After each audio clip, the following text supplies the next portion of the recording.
थकित को शांति का वचन भाई भगत सिंह के द्वारा मई 16। अब शांतिदाता परमेश्वर तुम्हें हर एक भली बात में सिद्ध करे जिससे तुम उसकी इच्छा पूरी करो। इब्रानियों की पत्री 13 अध्याय का 20 और 21 पद। यदि आप इस पद को 7 भागों में विभाजित करते हैं तो आपके पास परमेश्वर की इच्छा के प्रमाणों के 7 अंश हैं। पहला, शांति का परमेश्वर। जब भी परमेश्वर आपसे किसी विषय के बारे में बात करता है और आपकी इच्छा प्रकट करता है तो आपकी आत्मा में एक बढ़ती हुई परिपूर्ण और एक महान शांति होनी चाहिए। मुझे लगता है कि सुबह की मौन ध्यान का समय प्रार्थना करने का सबसे अच्छा समय है। जब सुबह में आप ताज़ा और साफ हों। अब परमेश्वर, मैं अपनी इच्छा के लिए मरने को तैयार हूँ।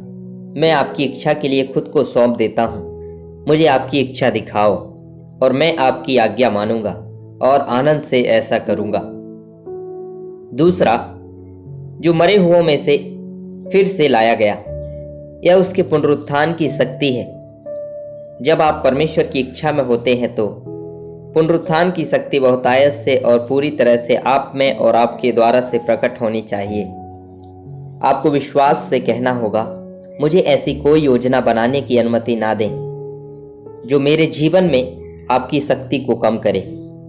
तीसरा, हमारे प्रभु यीशु मसीह, उनके प्रभुता को स्वीकार किया जाना चाहिए। यदि आप परमेश्वर की इच्छा के अधीनता में हैं तो वह आपकी सारी आवश्यकता पूरी करेगा। फिलिपियों की पत्री 4 अध्याय 19 पद। उनके शासन के अधीन आओ, वह हर दुख और हर चिंता को दूर कर देगा। चौथा, भेड़ों का वह महान चरवाहा। बाइबल चारागाह है और प्रभु यीशु मसीह चरवाहा है। भजन संहिता 23 का 1 और 2 पद। वह आपको शास्त्र की उस भाग तक ले जाएगा जो उसकी इच्छा की पुष्टि करता है। उस उद्देश्य के लिए आपको अपने बाइबल अध्ययन में व्यवस्थित होना होगा। इसे धीरे धीरे और ध्यान से पढ़ें। पांचवा, अनंत वाचा का लहू। हमारा दोषी विवेक लहू द्वारा शुद्ध किया जाता है। इब्रानियों की पत्री 9 अध्याय का 14 पद। जब आप परमेश्वर की इच्छा में होंगे तो वह आपको हर अयोग्य उद्देश्य से शुद्ध करेगा।